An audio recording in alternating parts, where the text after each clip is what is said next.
In a land far, far away, there lived a miller with his 3 sons. When the miller died, he left his oldest sons the mill, and to his youngest son, he left his cat. His younger son got really upset.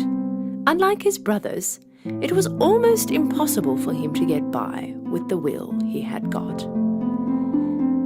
He looked at the cat and said to himself, "What can you do with a cat? You can't even eat it." But suddenly, something very unexpected happened. The cat answered back. "You're awfully wrong about me, sir.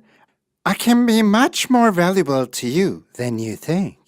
The young man was stunned to see the cat talking. He asked, stuttering, How's that possible? If you bring me an empty sack, a hat, and a pair of boots, I will show you how. With his surprise wearing off, the young man thought to himself, if this cat can talk, he sure might know something. All right, let's see what you can do.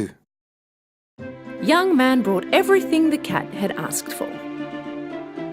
The cat put the hat on, put his boots on, went to the mirror and looked at himself with pose, then put a bunch of lettuce along with 1 carrot in a sack and took off.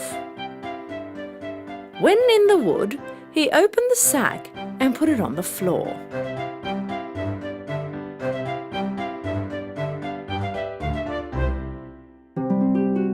Not long after, noticing the fresh aroma of the vegetables, a bunny rabbit appeared. In order to eat the lettuce and carrot, the bunny rabbit entered the sack. The cat then quickly ran to the sack, tightly tied it up, and trapped the bunny rabbit in there. Instead of taking the bunny rabbit to its owner, he took it to the castle and told the guards that he'd like to see the king. Seeing a talking cat that's wearing a hat and boots, the guards quickly took him to the king's presence.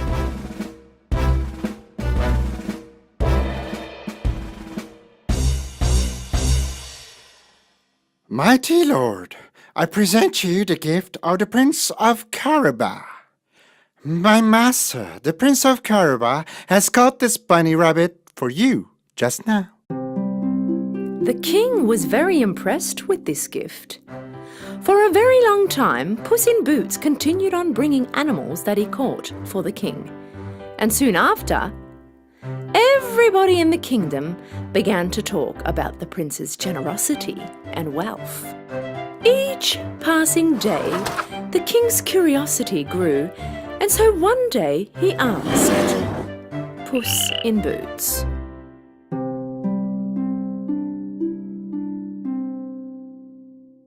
"Is your highness young?" Oh, young and very handsome indeed. "Is he rich?" Very rich, your highness. He would be honored to welcome you in his castle. At last, the king and queen were very happy to hear that they were going to meet this very handsome prince. If what Puss in Boots says is true, I think we might have just found the perfect husband for our daughter and a suitable prince for our kingdom, said the queen. A few days later, Puss in Boots found out that the king and queen were out on the town with their daughter. This is the day I've been waiting for. He ran straight to his owner. Sir, we have to go to the riverbank right away. Follow me quickly. The young man did not understand what was going on, but he did, as he was told. But why did we come here? To swim, sir. To swim? But I don't know how to swim. It's better that you don't. Take off your clothes immediately and get in the river. Trust me, sir, you won't regret it. Young man did as he was told and went in the river. And Puss in Boots hid his owner's clothes behind the bushes. When the king's carriage was passing next to the river, Puss in Boots ran to them, alarming. Help! Help! My master, Prince of Carabas, is drowning! The king immediately sent his men to the river. When his men were saving the young man, Puss in Boots explained to the king how the thieves had stolen his master's clothes. The king ordered the men next to him. Bring some of the best clothes we have to the prince. With his new clothes, the young man looked just like a real prince. When he was walking towards the king's carriage, the princess and the queen were watching him. The young man came next to the king and bowed before him. I can't thank you enough. My master, the Prince of Caraba, will be honored to host you in his castle, my king. I'll go now and prepare. Puss in Boots quickly ran off. The young man did not really understand why he was called the Prince of Caraba, but again he thought that Puss in Boots was up to something and kept silent. The princess immediately fell in love with this handsome prince. While running fast to a castle that belonged to a monstrous giant, Puss was yelling to the farmers that worked along the way.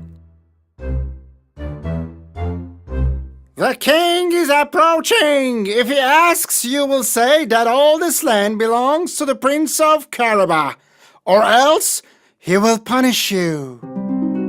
Puss in Boots was running, and at the same time he was repeating the same to everyone he saw along the way. While the king's carriage passed along the way, everyone kept saying the same thing out of fear. The king was surprised that the prince owned such vast amount of land, but he was happy nonetheless. Meanwhile, Puss in Boots arrived to the giant's castle and knocked the door. The door opened with a big noise. When he saw a cat in boots with a hat, the giant was very surprised. When Puss in Boots started to talk, the giant was surprised even more. Good day, Your Highness. Who are you and what are you doing in my castle? Puss in Boots started to implement his plan. Well, let me put it to you this way, Your Highness. I am the king's loyal servant. The king has told me much about your amazing abilities on magic. Yes, that is right. For example, are you able to transform yourself into a huge lion? Sure I can. This is very easy for me. Using his amazing magic, the giant transformed into a huge lion. Puss in Boots got very frightened, of course, and jumped as high as he could. Okay. That's enough.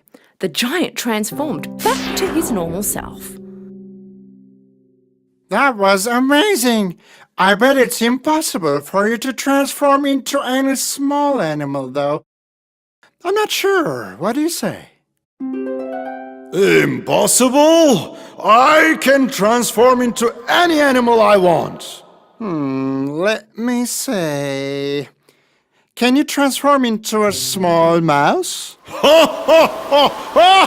giant was laughing so loud that Puss was having trouble staying in the same spot. And so the giant used his magical strength and transformed into a mouse. Seeing the giant transformed into a mouse, Puss quickly jumped on the mouse, and with a big bite, he got rid of the giant. Meanwhile, the king's carriage approached the giant's castle, and Puss quickly ran towards the king.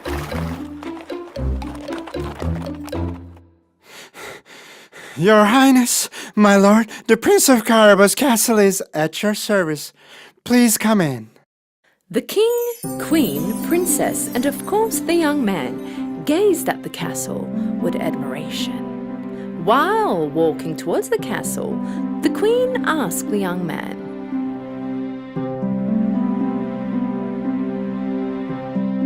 "My dear prince, are you married?" No, Your Highness. If you would allow me to wed your beautiful daughter, I promise you that I will make her very happy. A huge feast was prepared at the giant's castle, and the prince and the princess got engaged. Soon after, They got married.